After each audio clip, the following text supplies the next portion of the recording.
Back with Great Society Ministries, and it's time for another video. This video will be it's another impromptu, but I was just thinking with everything going on, especially the appointment of John Bolton to the position by the Trump administration, and it's pretty funny that he still, no matter what grievous blow he does to his whole notion of draining the swamp, because let's not forget his administration is packed with Goldman Sachs and other what these lemmings are calling deep state. And the reason I call it people who are using the term deep state lemmings is because it's become mainstream. And anytime something becomes mainstream, it's really a tool and an asset of the powers that be if it's in the mainstream media, because we all know who controls the mainstream media. It's been said several times. Carol Quigley told us that that's our main source here in this ministries. But besides all that, this guy Bolton is a rabid Zionist. He actually said he did an interview where he said that Iran was supposedly going to have nuclear weapons in 2009, and we all see where that's that's 9 years ago. They're supposed to have nukes. Netanyahu's been whining that they'd have nukes since at least 1993. And we like to call him Ben Natay. Ben Natay also said that he wrote a book called Terrorism, How the West Could Win, where he called out all of the countries, and pay close attention to this. Every country he called out in that video has no Rothschild bank. I mean video, excuse me, in that book. So used to speaking instead of writing now. But Netanyahu actually called out, at the time, South Yemen, Syria, Lebanon, Cuba. Cuba's always on that list. North Korea, Libya, Iraq, and Iran. And isn't it interesting how all those countries with no BIS central bank have been thus far destroyed, except for the two countries with the least amount of resources, and the third country now, which is Iran, that actually has the ability to defend itself and cause grievous harm to the neighboring country. That's the only thing that's sparing Iran from destruction, I think, is because it does have the ability to at least cause severe reaction within the region. From whether it's the Strait of Hormuz to just having boots on the ground within all the neighboring countries that are actually treacherous. We saw how MBS is shamelessly working with Israel. Actually, that relationship has become very overt now. You used to have a hard time telling a Sunni Muslim that, or especially Salafis, because they know that Saudi Arabia is the main protector and benefactor of Salafism. But you would try to tell them, hey, the country you're aligned with and who you're ideologically aligned with is supporting Zionism. You couldn't convince them of that for anything. They would argue you under the table, and even now there's still some diehards. If you talk to a lot of Arabs, they'll say Iran is working with Israel.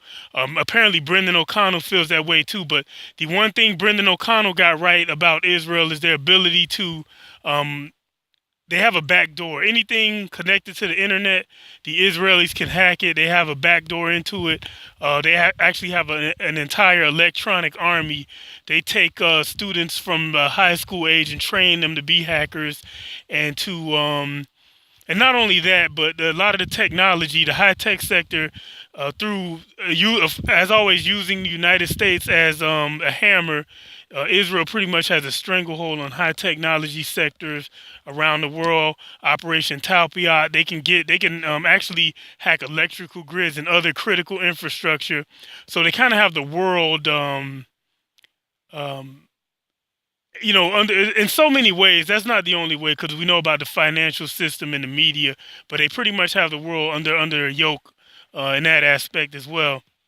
Now, the what I wanted to talk about with Trump and Bolton, just to point out all the Trump crash dummies, because I lost when I did my original rant that I took down about Trump spending more money on the military when and not that I'm a champion or a big fan of Bernie Sanders. I actually abstained from this previous election, as well as the elections of a few years prior to that, because I noticed that there's no hope in these elections unless a legitimate third party could win. We have no hope as average American citizens. And just also ideologically, as you all know, I'm pretty much what you call an anarcho-syndicalist. Most of my political aspirations come from the likes of Mikhail Bakunin, but I could differentiate between fantasy and reality, and I know that it'll probably be impossible to have a world without a government, or at least with very small governments everywhere. But to me, that's a good ideal to have, to where society is based on voluntarism and cooperation, and we don't allow people to amass, or individuals or groups to amass too much power. But that's wishful thinking now. But I'll never vote again, and part of the reason why I hope everybody's familiar with my conditions. I have three conditions. Only way any of these American politicians will ever get me back to the voting booth is if they say three things. That one, they would have to say our government, or the Federal Reserve and the people who own that print money out of a debt out of thin air. So they print money out of thin air, and we go into debt for it. Does that sound right? I hope it doesn't sound right to anyone with any sense, because for all that, why can't I be the guy to print money on behalf of the United States and have the country go into debt for me? That doesn't sound right, does it? So why do we allow these particular individuals and families to do it to us? And that's another video. Now, getting back to the heart of the matter. Another one of my conditions is that they'll have to say most of the terrorism around the world is state sponsored via our intelligence agencies, whether that be Saudi intelligence, our intelligence here in the USA, British intelligence, or Mossad. These same entities create a lot of the terrorism we see, and if they don't do it directly, they do some horrendous crime to some people somewhere, to the point where they want revenge and we get the blowback. So that was another. And then finally, the politician would have to say, hey, the Israel lobby is controlling our government. AIPAC controls both parties, just like I think his name was Trafficant, the congressman who actually outed the system. Until I hear those three things, you don't have to worry about me voting. But Bolton's a disaster. And this is the overarching point. Bolton is a big disaster. He's he said that the Jewish people in Israel should be able to settle, not only in Israel but in the occupied territories as well. They should be able to settle anywhere. They should be able to build a house anywhere they want. That flies in the face of the people who aren't Israelis, who have a right to have land that's been in their family's hands, or what have you, for generations. The Golan Heights does not belong to Israel, but apparently for Mr. Bolton, that's okay. And again, Mr. Bolton also advocated war with Iran and North Korea very long. So Bolton is definitely Netanyahu's parrot. Anything that you will hear out of the mouth of Netanyahu, you'll hear it from Bolton almost verbatim. So this is bad news, but I have a big question. The main point of this, and the reason it's so impromptu, is I thought of this question.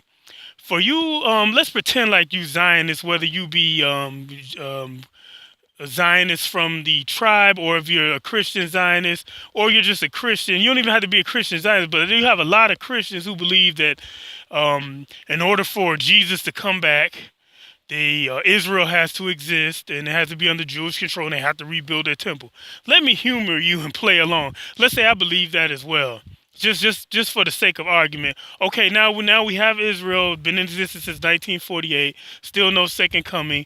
They did things like the Deir Yassin massacre, where they killed innocent men, women, and children. They raped women from ages, elderly, very elderly women, perhaps even 90 years old, down to prepubescent girls. That's rape. Okay, this is Deir Yassin massacre. They crushed pregnant women's stomachs.